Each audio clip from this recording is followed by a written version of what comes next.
लाजवाब दोस्ती। संजय और सुनील बचपन के दोस्त हैं। संजय के पास उसके परिवार का खेत है तो सुनील के पास उसके पापा का टेम्पो।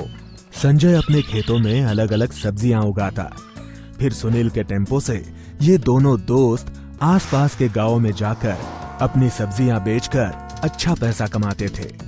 सुनील को फोटोग्राफी का शौक था, इसीलिए संजय ने 1-1.5 साल पहले सुनील को एक कैमरा खरीद के दिया था।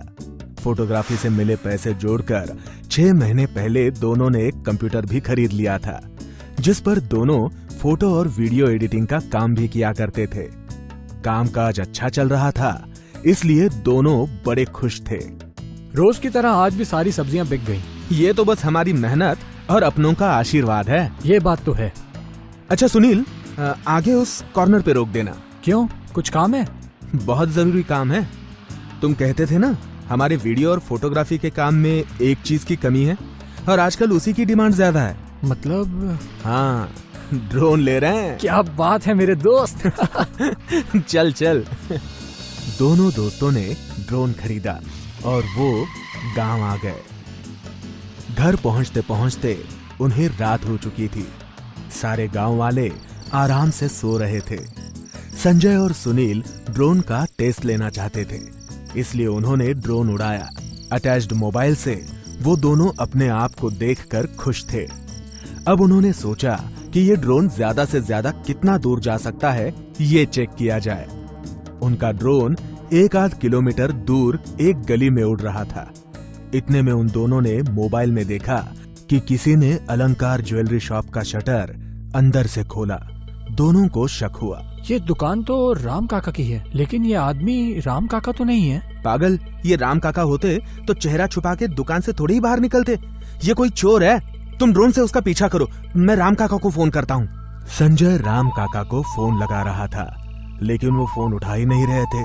शायद साइलेंट करके सो गए थे। संजय, अरे वो तो एक स्कूटी लेकर भाग रहा है। हमें भी उसका अपनी बाइक से पीछा करना पड़ेगा, वरना वो हाथ से निकल जाएगा और ड्रोन उसका पीछा ज्यादा दूरी तक नहीं कर पाएगा। बिल्कुल सही कहा तुमने। संजय ने अपनी बाइक शुरू की। सुनील पीछे बैठ के ड्रोन ऑपरेट करने लगा। चोर पास के गांव में पहुंचा और एक घर के पास झाड़ियों में उसने स्कूटी लगाई और वो घर में घुस गया। संजय रुक रुक, लगता है चोर अपने घर पहुंच चुका है। अब वो कहीं नहीं जाएगा। मैं ड्रोन वापस ले लेता हूँ, वैसे भी उसकी बैटरी डाउन हो रही है। दोनों अपने गांव वापस आ गए। उन्होंने राम काका को जगाकर सब कुछ बता दिया और उन्हें लेकर पुलिस स्टेशन पहुंच गए। पुलिस वालों को उन्होंने चोर के दुकान से निकलकर अपने घर में घुसने तक का सारा फुटेज दिखा दिया। पुलिस फौरन चोर के घर पहुंची। पुलिस ने दरवाजा खटखटाया। राजा ने दरवाजा खोला। पुलिस को देखते ही वो घबरा गया और भागने की कोशिश करने लगा, लेकिन पुलिस ने उसे धर दबोचा। अरे भागता कहाँ है? जाओ रे, मैंने कुछ नहीं किया साहब, मैंने कुछ नहीं किया। अच्छा, तूने कुछ नहीं किया? हाँ साहब। क्या किया मेरे बेटे ने साहब? चोरी की है तुम्हारे बेटे ने। मेरा भाई चोर नहीं हो सकता सर, आपको कोई गलतफहमी हुई है। सर, चोरी के गहने मिल गए। साहब मुझे पता नहीं साहब, ये मेरे घर में कहाँ से आया? अच्छा, अब जो कुछ कहना है वो कल कोर्ट में कहना। चलो। पुलिस ने राजा को अपनी गाड़ी में डाला और वो उसे ले गए। कुछ दिनों बाद राजा की बहन और उसके पिता उससे मिलने जेल पहुंचे। भैया, घर के सारे पैसे खत्म हो गए, फिर भी तुम्हारी जमानत के लिए पैसे कम पड़ रहे हैं और गांव में कोई भी तुम्हारी जमानत देने के लिए तैयार नहीं हो रहा है। तू चिंता मत कर बेटा, मैं घर गिरवी रख दूंगा, लेकिन तुझे बाहर निकाल के ही रहूंगा। मेरी ये हालत उन 2 दोस्तों की वजह से हुई है, संजय और सुनील। उन दोनों को मैं छोड़ूंगा नहीं। तुम चिंता मत करो भैया, उन दोनों दोस्तों को मैंने दुश्मन न बना दिया तो मेरा नाम भी रेशमा नहीं। संजय अपने खेत में मजदूरों से काम करवा रहा था। वहीं राजा के पिता उससे मिलने आए। बेटा, क्या मुझे तुम्हारे खेतों में कुछ काम मिल सकता है? मैं यहीं पड़ोस के गांव में ही रहता हूँ। खेती का काम जानते हैं आप? खेती का काम करके ही तो मेरे बाल सफेद हुए हैं बेटा। बस किस्मत ने साथ नहीं दिया तो मैं खुद की जमीन नहीं खरीद पाया। ठीक है, तो आप कल से आइए काम पर। अरे नेक काम में देरी क्यों बेटा, आज से ही मैं काम पर लग जाता हूँ, है ना? ये भी ठीक है। बेटा, मेरी बेटी के लिए भी कुछ काम हो तो बताना। वो 15 क्लास पढ़ चुकी है और क्या कहते हैं उसे, कंप्यूटर भी चलाना जानती है। ठीक है काका, ये रहा मेरा कार्ड, आप अपनी बेटी को दे दीजिए, मैं बात कर लूंगा। इस प्रकार बड़ी चतुराई और प्यार से राजा के पिताजी संजय के करीब आ गए और उन्होंने रेशमा को भी संजय और सुनील के स्टूडियो में काम पे लगाया। रेशमा संजय के साथ बड़े प्यार से पेश आती थी, काम समय से पहले पूरा करती थी और रोज संजय के लिए घर से कुछ न कुछ खाने के लिए बना के लाती थी। सर, ये आपके लिए। अरे मैडम, आप मेरे लिए इतनी मेहनत मत कीजिए। मेहनत कहाँ सर, जो अपने लिए बनाती हूँ वही आपके लिए भी ले आती हूँ। आप 18-20 घंटे काम करते हैं लेकिन खुद का बिल्कुल भी ख्याल नहीं रखते। अब खाइए। वैसे सर, आपको बुरा न लगे तो एक बात कहूँ? हाँ कहिए ना।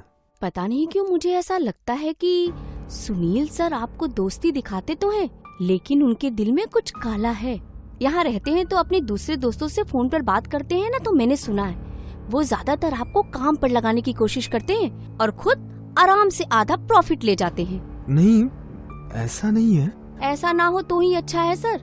मुझे लगा आपको बताना जरूरी है, इसलिए आपको बुरा लगा सर, आई एम सॉरी।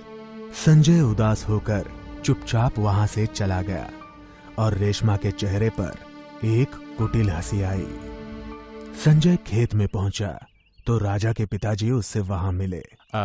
कैसे हो बेटा? मैं ठीक हूँ काका। बेटा, तुम्हें ये बात बताना मेरा फर्ज है, इसलिए बता रहा हूँ। जानकी बेटी भले तुम्हारी सगी बहन है, लेकिन मुझे भी तो वो अपनी बेटी जैसी ही है। सुनील उसे रोज कॉलेज छोड़ने जाता है ना, मैंने देखा है कई बार। हाँ, जानकी बेटी के मामले में सुनील की नीयत कुछ खराब लगती है मुझे। जी, मैं देखता हूँ। इस तरह इन बाप बेटी ने मिलकर संजय और सुनील को उकसाने की भरपूर कोशिश की। संजय परेशान रहने लगा। एक दिन संजय और सुनील अपने स्टूडियो के बाहर थोड़ा दूर खड़े होकर कुछ बात कर रहे थे। इतने में सुनील ने राजा के पिताजी को स्टूडियो में जाते हुए देखा। संजय चल। संजय और सुनील स्टूडियो के दरवाजे पर आकर उनकी बातें सुनने लगे। मैंने बहुत जहर घोला है उस संजय के कानों में, लेकिन उस पर किसी भी बात का कोई असर नहीं हो रहा है। मैंने भी कितनी बार कोशिशें की अब्बू, लेकिन सब उल्टे घड़े पे पानी। वाह, क्या बढ़िया षड्यंत्र रचा है बाप बेटी ने मिलकर। आप दोनों को क्या लगा कि आप मुझे भड़का देंगे और मैं भड़क जाऊंगा? इतनी कच्ची दोस्ती नहीं है हमारी, बचपन के दोस्त हैं हम। जैसे ही आपने हमें तोड़ने की कोशिशें शुरू की, हमने आपकी कुंडली निकालना शुरू किया।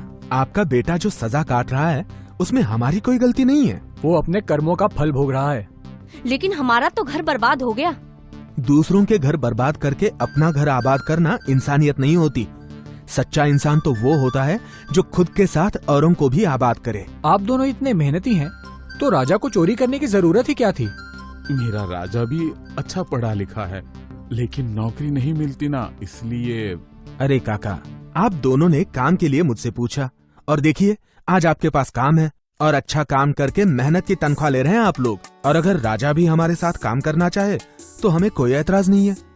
ये बात सुनते ही रेशमा और राजा के पिता के चेहरे पर मुस्कान आ गई। संजय और सुनील ने राजा को जमानत दिलाई और अपने साथ काम पे रख लिया। राजा भी बड़ी मेहनत और ईमानदारी से काम करने लगा।